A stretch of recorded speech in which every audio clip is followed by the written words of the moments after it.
Hello and welcome back. I'm so glad you came back for session number 2 and that you're just full of hope and knowing that recovery is just around the corner for you. So your homework from last time under session 1 was a set of goals. So hopefully you set it high, and I know you can get to a great place that you never imagined before in life. And just stay on track with that and know that you're going to get there. Also, the left brain deep breathing you've been practicing. So the skill that you're going to learn today is going to build on that, and it's going to be so much more effective, so much more powerful, and can really help you manage a lot of the symptoms that we talked about last week. Also, you're supposed to tell 3 people to pray for you, to think about you, let them know you're dealing with anxiety. So part of that is it's kind of twofold. First of all, there's kind of some freedom in releasing that information and letting people know I don't need to hide this anymore. I'm dealing with it, and I'm going to make it through it. But also, when I do groups and we talk about these conversations that people had, 9 times out of 10, somebody in those conversations will say something along the lines of, "Oh, you're dealing with anxiety, you're dealing with depression. Like, I'm dealing with that too. I'm going through that. Like, whatever you learn, let me know." I'd be really interested in as well. Because again, right now, 40% of Americans are dealing with a lot of this stuff. And honestly, like, share the links, share the workbook with them. My desire to create this program was just to provide a free way for people to get help. It's not to really replace one-on-one sessions. My guess is, like, long term, I walk people through these one-on-one and get real specific and real direct with what they're dealing with and help them individually. So you can't really replace that. But the skills that you're going to learn in this program and things that you're going to be able to do is going to help you tremendously. But with that, I'd like to encourage you to join a Facebook group. Just if you go to Facebook, type in Freedom from Anxiety Program, and I don't know how many things will pop up, but look for our logo and just join that. And that's a great place where I'll keep watching over that group. If you have questions, you can message me. If you have things that you want to get from other people going through the program and talk about their experiences, that would be a great place to do that. But with that, we're going to move right into session 2. And again, we'll start with the new skill, which it's still deep breathing, but it's called right brain deep breathing. So left brain is kind of where your thinking, math skills, state capitals, things that you learn comes from. Right brain is more like your emotional part. And so we're going to tie some imagination and some emotions into the deep breathing, which I think is going to help you tremendously. So check this out.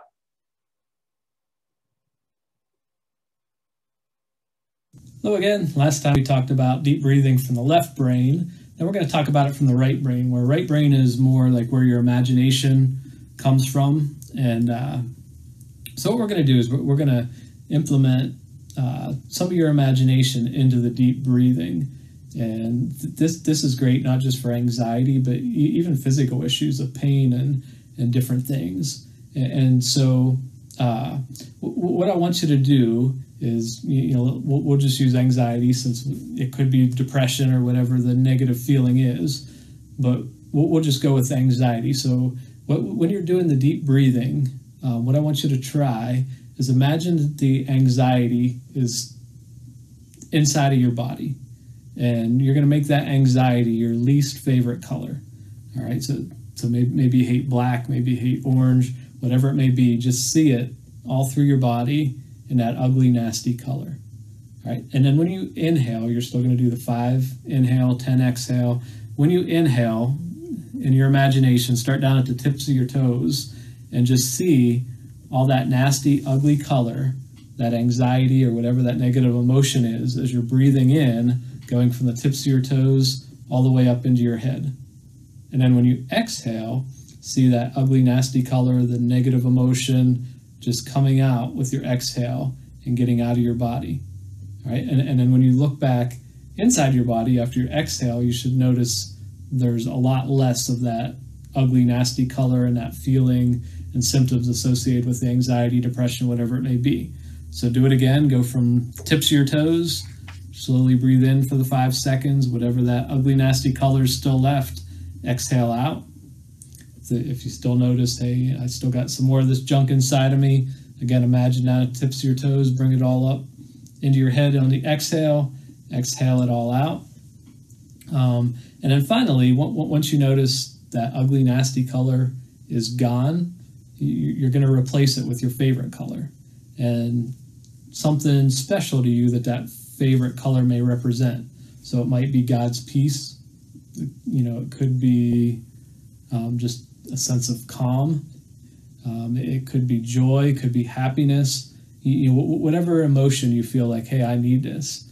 And, so just take a few breaths in. And as you take those breaths in, get that ugly, nasty color that used to be inside you. And in your imagination, replace it with your favorite color and something that represents something that you really feel like you need. Okay, great. Hope this works for you, and keep trying it throughout the week, and we'll introduce some new stuff next week. Well, hopefully you were able to find that skill to be very useful. And as you practice it over the next week, this tends to be people's kind of like number one skill, I would say, that when they start to feel that anxiety coming in, that they picture it in their body, they inhale it up, they breathe it out, and it just seems to work wonders. And that last deep breath to represent anything you want, again, can just work amazingly for you. And the more you practice it, and you want to practice this when you're feeling good. I always say, if somebody pointed a gun at me, I'm going to react way differently than a cop who is always practicing that in non-violent situations and training and those sort of things. So when the crisis comes, they have all that practice to fall back on. So you don't just do these breathing things and these skills when you feel really, really bad. You want to do them when you feel good. So when you do feel bad, your body has a lot to fall back on and will respond in a much, much more positive way. So with that, this week, we're focusing on panic attacks. Again, under the skill, if you want to write in some things that you learned from the video, with the colors, with the inhale, the exhale, what you're picturing, feel free to do that at any time. But with the panic attacks, that is a huge issue. If you've dealt with panic attacks, if you've ever had a panic attack, they are just horrible. And you do everything you can to try and avoid them from happening. And sometimes it feels like the more you try and avoid them, the worse they are, the more they come. And so we're going to talk about that today, and the skills that you're going to learn from all the research that's out there. I remember a guy in one of my groups that was having multiple panic attacks a day, to the point where he had to quit his job, and basically was very desperate that he wasn't able to provide for his family, wasn't able to really be there and go and watch the kids in their sports and that kind of stuff. And so anyways, after this panic attack group that we had done, he never had another panic attack again. So the moment that he left that group, that was it. And a lot of people that happens for, I would say probably more than the majority, is people will say, hey, let's say they have 3 panic attacks a week. The next week they would come back and say, I only had 1 this week, and it wasn't as bad, and it didn't last as long. And as the week goes on, by the end, pretty much, I can't remember anybody that was still dealing with these panic attacks by the end. And you're going to get there as well. But let's look at these skills. So if you open the notebook to page 8, so point number 1 is you cause panic attacks. So, that doesn't sound all that appealing, but it's actually really, really good news. Because you know what? If you cause panic attacks, that means that you have the ability to stop them. All right. If they're totally out of your control and you had nothing to do with it, there'd be really absolutely nothing you could do to help yourself or to control these. So the second one there, panic attacks may feel like they are completely out of nowhere, but changes start 50 plus minutes before. So when I used to deal with panic attacks, I would have swore up and down, they would just come from nowhere. Like I'd be feeling pretty okay, and then just the next thing I know, like I'm totally dizzy and my heart's racing. I think I'm having a heart attack and short of breath and all those things. And it felt like it came out of the blue. But they did a research study on people with panic disorder that would have panic attacks, and they hooked them up to biofeedback machines. So it's measuring their heart rate, their oxygen level, their blood pressure, different things in their body, and they had a little button. So when a panic attack would start, they would hit the button. And when they collected all their research, they found on average it was like 56 minutes before a panic attack, their body started to change. So, you know, their blood pressure was going up a little bit, their heart rate was increasing, their oxygen level was decreasing. And it was these very small changes that, you know, the people dealing with these probably didn't notice until they went over the cliff and the panic attack hit hard. But there were signs and symptoms there that led up to it. So, you know, even though if you've had these panic attacks, sometimes you might be in the middle of a work meeting, might even be sitting on your couch watching TV, and one just seems to come on, you know, even though you got that surge of change, you know, little changes were happening along the way. So it's internal stressors that'll cause panic attacks. And the body chemicals, you know, as we talked about last time, just like riding a roller coaster. So if you scanned your brain in the middle of a panic attack, scanned your brain riding the roller coaster, it's going to look the same. You're just interpreting it differently because you want that to happen on a roller coaster, but not so much when you're, you know, sitting at the dinner table or sitting in a restaurant somewhere. Right? So number 2 there, external stressors will cause a fork in the road. So it's one of those things, you know, when stress, and, you know we live in a sinful, fallen world that, you know, one of the great things about free will is we're not robots and we can make choices. But, you know, one of the negative parts of, you know, God creating us with free will is, you know, sometimes people can make bad choices, and that creates stress and havoc and chaos in our world. But these stressors will cause a fork in the road. So we all face those stressors. But what we do with those stressors is going to be vital into, you know, whether they're controlled or whether they lead into these panic attacks. So you can see kind of some steps there. Number 1, we have the stressful life event.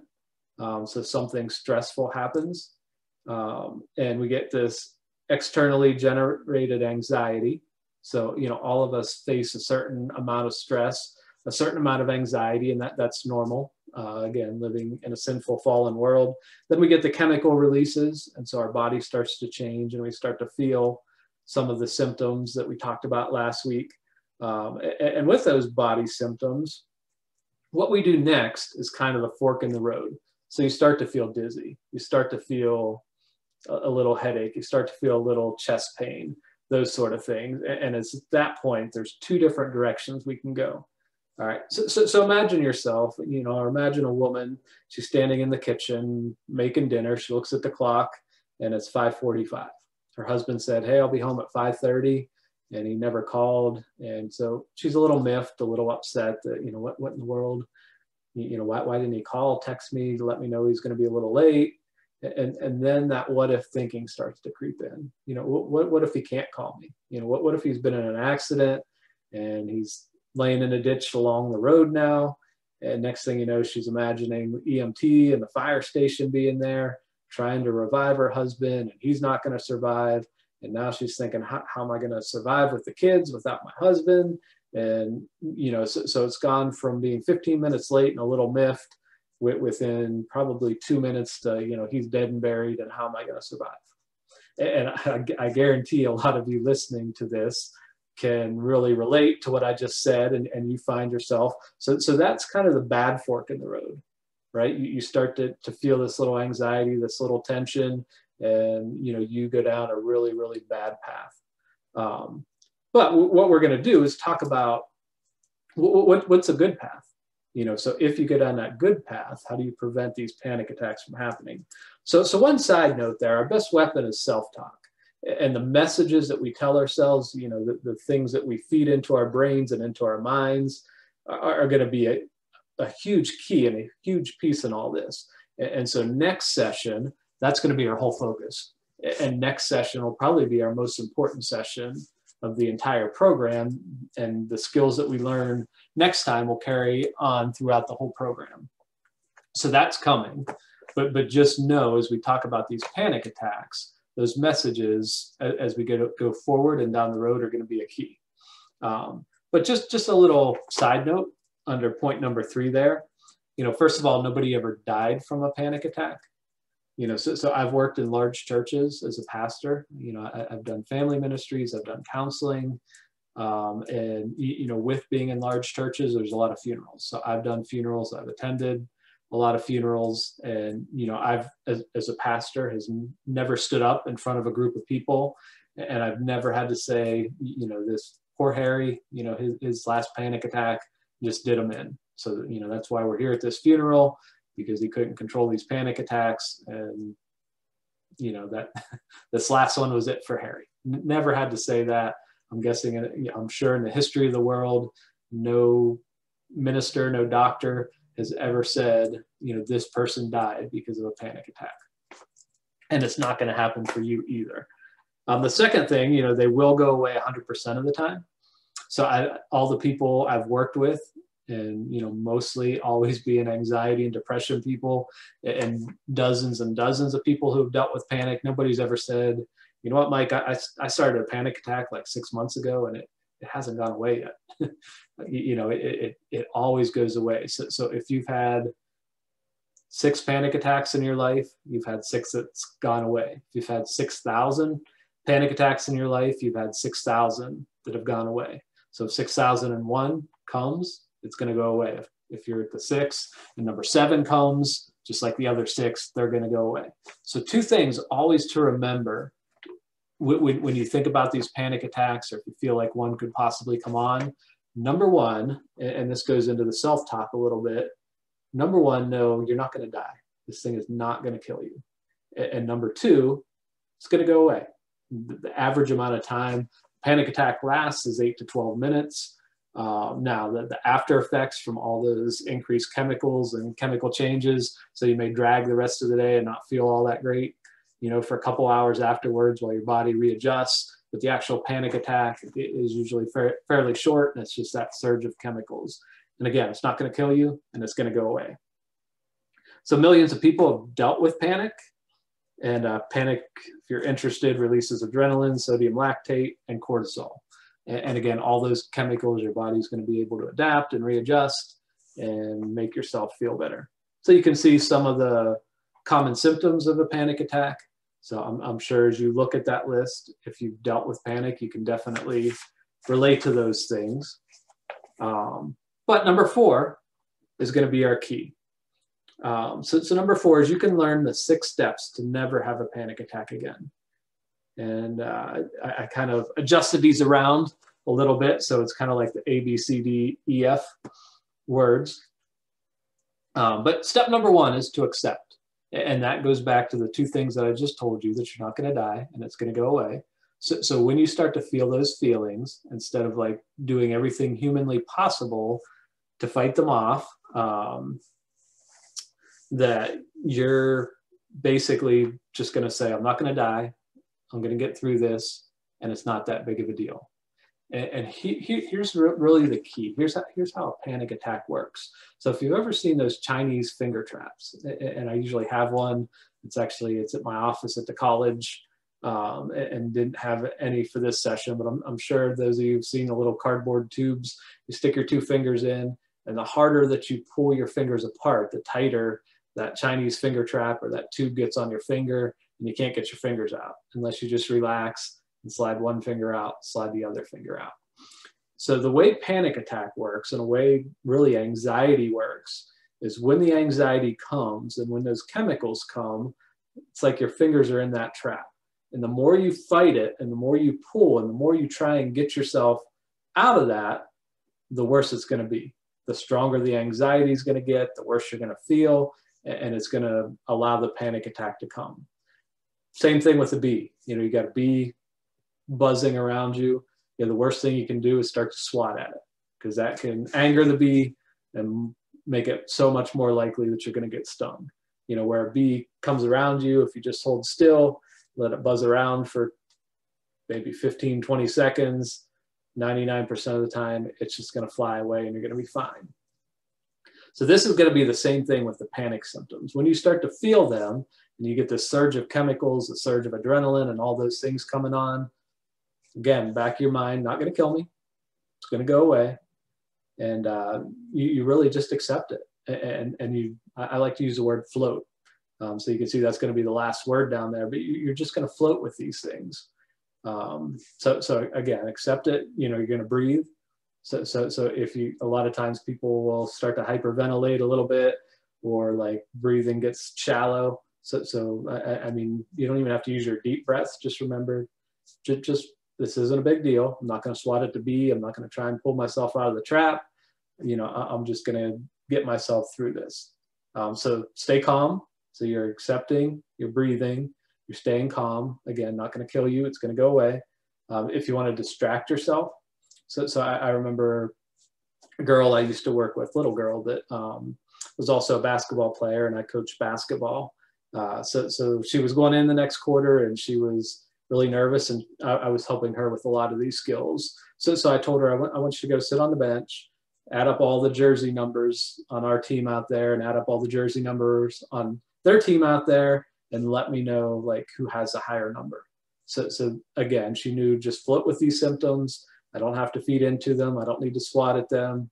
I gave her something to distract. So she went out there and added up all those jersey numbers, came back, said, hey, our team, our team has 62 and they only have 58. And the quarter was over. She went in the game and did completely fine. So if you want to distract yourself, read something on the wall, check your email on your phone, whatever it may be, just to kind of float with this until it passes. So the E is encourage. Stay positive. Don't let the negative thoughts creep in. Again, we'll be talking a lot about that next session, but just keep reminding yourself, millions of people deal with it. Not going to hurt me, not going to kill me. I'm not going to swat at it. And, if you don't invite it, or if you don't try and kick it out of the house and start a fight with it, it's just not going to stick around.